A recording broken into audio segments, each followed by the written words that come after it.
Hi everyone, welcome to LC Math. In this two-part video series, we'll be proving the infinitude of the primes in a variety of ways. First, we'll start with Euclid's classic proof from thousands of years ago, and then in the next video we will talk about some more modern examples. Okay, what are the primes? Well, primes, which is the double struct P we're going to use, 2, 3, 5, 7, not 9, 11, 13, not 15, 17, and so on and so forth. Thousands of years ago, we didn't know how many primes there were, if they were infinite or just simply a large finite number, so Euclid had to prove it. And we want to note a few things about the primes. So I want to note that 1 is not in the primes. This is basically to make the proofs easier, since we'd eventually have to say all primes except 1 in a lot of proofs. And we also want to talk about divisibility. So we say that A divides B, or A is a divisor of B, if and only if B over A is equal to N. So here we have for A, B, and N are integers.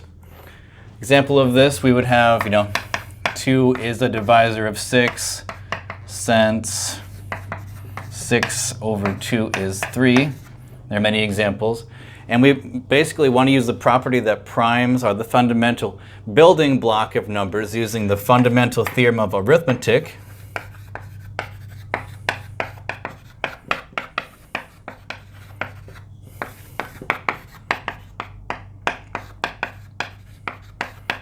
Which we will abbreviate FTA. The version of this theorem which we need for this proof tells us that all integers have at least one prime factor.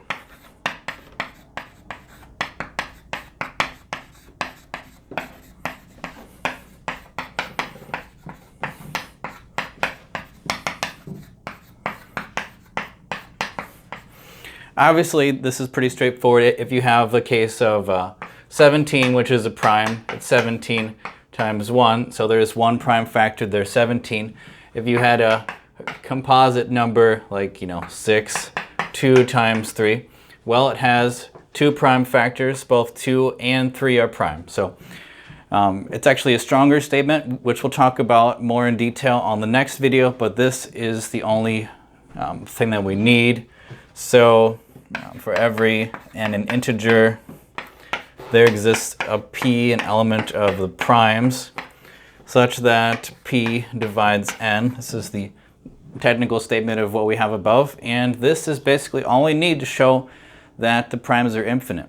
Let's get started. Okay, we're going to be doing a few thousand-year-old proof by way of contradiction. Euclid didn't actually prove this by way of contradiction. He did proof by cases, which is more constructive and straightforward, but it is lengthier and could be more confusing to the viewer. And it's less modern in the sense that the contradiction proof is taught in the classroom, so we're going to be doing the contradiction proof.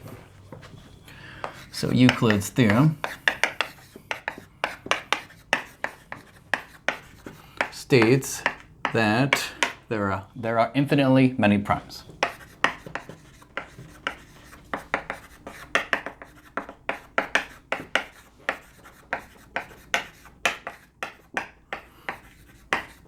In modern terminology, we would say that the set of primes is infinite.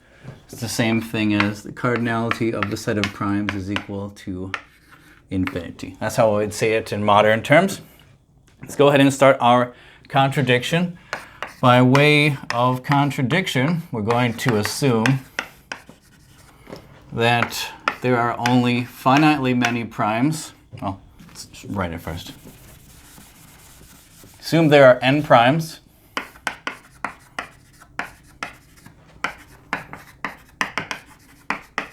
So this can be written as cardinality of set of primes is equal to n.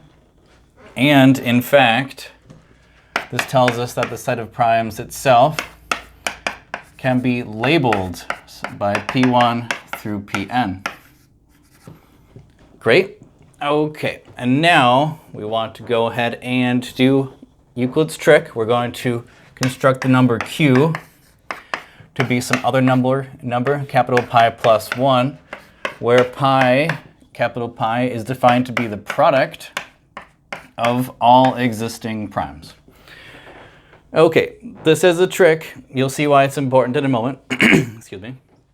So, the Fundamental Theorem of Arithmetic tells us that q has at least one prime factor,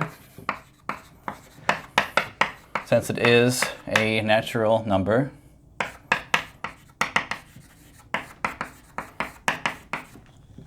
So this tells us that there exists a p in the set of primes such that p divides q, and this is the same thing as p dividing pi plus 1. Same thing. Wrong parentheses, sorry. The same thing as p dividing pi plus 1. So this is saying that pi plus 1 over p is an integer, of course. But we know that there are only n primes. So therefore, our p has to be in the set of known primes. And it tells us that p has to divide capital Pi, since capital Pi is the product of all known primes. Then using a lemma, which we're going to prove soon, Euclid's lemma, if a number divides another number and a number divides another number, then it also divides the difference between them. I'll write that out better soon. We're going to use it here. So pi is going to be dividing the difference, which is pi plus 1 minus pi. And this difference is 1. Tells us that p divides 1. So then p has to be equal to plus or minus 1, which is a contradiction, since 1 is not prime. 1 is not in the set of primes. And we have basically done it. We'll just go ahead and prove Euclid's lemma here, since we've achieved a contradiction. This tells us that what we started with is not true. There are not n primes. There are actually infinitely many primes. Let's go ahead and prove Euclid's lemma. So if we have a number c dividing a and a number c dividing b, then c actually divides the difference, a minus b, obviously for a, b, and c all in the integers. This is pretty straightforward to prove. It's a good exercise to show if you understand what it means to be divisible. It's a great exercise. So c divides a, tells us that a over c is some natural number m, or integer, it doesn't matter. Tells us that a is equal to mc, and c divides b, tells us that b over c is equal to some n. So b is equal to nc, and this tells us that we can construct the difference of them. So a minus b is actually equal to m minus nc, which then tells us that a minus b over c is equal to m minus n, which itself is an integer, which tells us that c divides a minus b. Fantastic. Basically done here. Just want to give you a few examples about what we can do here. So let's go ahead and look at some specific values for q. So let's say we had the set of primes, just examples here. Examples, we had the set of primes to be 2, 3, and 7, for example. Then we're going to have q to be 2 times 3 times 7 plus 1, which is 43, which is a prime. So we can go ahead and add it to the set of primes.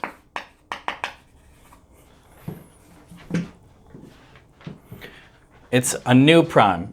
basically, so assume that these primes are all there is, then we construct Q, it gives us a new prime. It happens to be prime here. Or if we had started with a set of 2, 3, and 19, we're going to have Q is equal to 2 times 3 times 19 plus 1, which is 115, which is obviously not prime. It is a prime factorization of 5 times 23. So we can now composite. We can now add 5 and 23 to our list of primes. We basically discovered some new primes. And in fact, this is what the original proof by Euclid shows. It does the casework to tell you that anytime you have Q constructed like this, if it's prime, you add it to the list. If it's composite, the prime factors get added to the list, and you can obviously continue this process indefinitely. That's how you generate infinitely many primes. We haven't really shown that here. We've simply used the same construction. But notice we have eliminated all the casework, so it's a much simpler proof. And next time we'll talk about more modern proofs of the infinitude of the primes using Euler's zeta function techniques and other interesting shenanigans like the irrationality of pi. So feel free to stick around for next time. If you like this, feel free to subscribe. I'll see you then.